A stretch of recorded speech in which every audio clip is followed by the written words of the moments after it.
Okay, this is like the third time I had to do this vlog, cause what the hell, camera.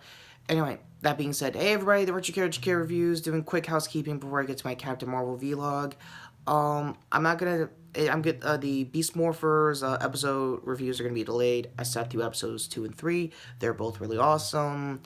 They confirmed some stuff with the Yellow Rangers, I guess family, so again, I'll get, I think, balls deep into it, I assume next week with my double review for Amazon's and Strongest Battle. It'll end up as slight housekeeping, not by much, so depends on which one's getting switched, so I'll let you know there. Also, I just said balls in the first 30 seconds of video. I'm pretty sure I'm getting demonetized. I'm not in it for the money anyway, so fuck it.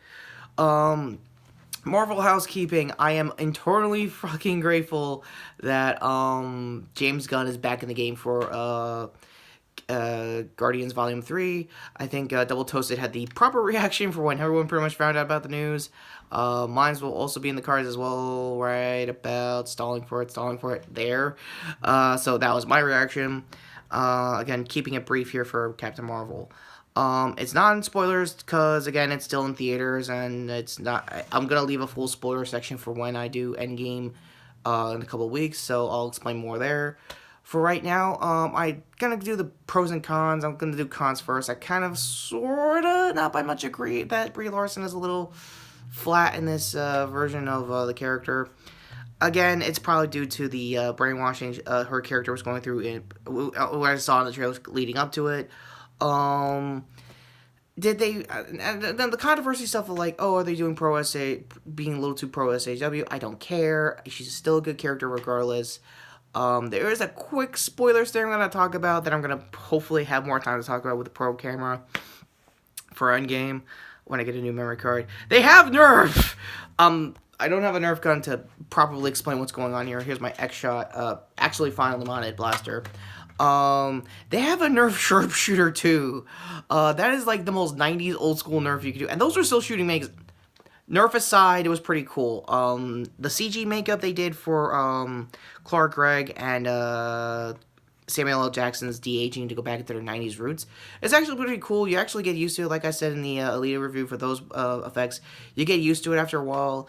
And that was Weta doing the Alita stuff here for Disney. They actually kind of sort of perfected it, not by much, because again, these are still living actors.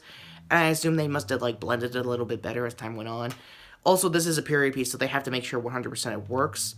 So, normally the mobile right now would be cutting me off at the 3-minute mark. So, here's the pros. Still love the movie regardless. It's a little on the nose sometimes, but not heavily when it comes to the 90s stuff.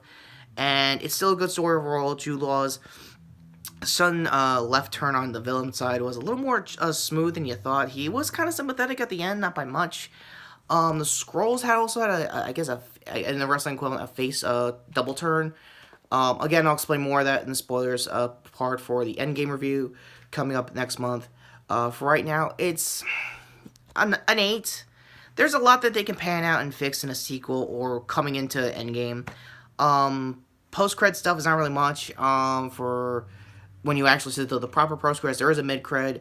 That actually makes more sense for Endgame, so that's what everyone's also complaining about. And to truth be told, it's kind of the same thing. A lot of callbacks to Avengers stuff in Nick's case throughout the movie, him forming a new name for the Avengers, just building a subdivision of S.H.I.E.L.D.'s budget, and again, more of that's more plot-oriented stuff that I wish I don't have time to talk about. But for right now, I still say go see the movie if you really hate the trolls being an ass about this.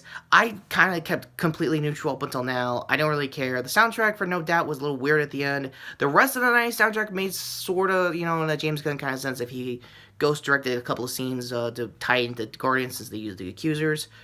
That all being said, end card's coming up until my battery or the mobile dies out. Previous video here, sub to the channel here, and that all being said, I hope like hell the mobile can at least put this on YouTube. Take care, still love the movie regardless, and Brie, you can do better, and I'm pretty sure you can do better in Endgame, because how the hell else did you get an Oscar?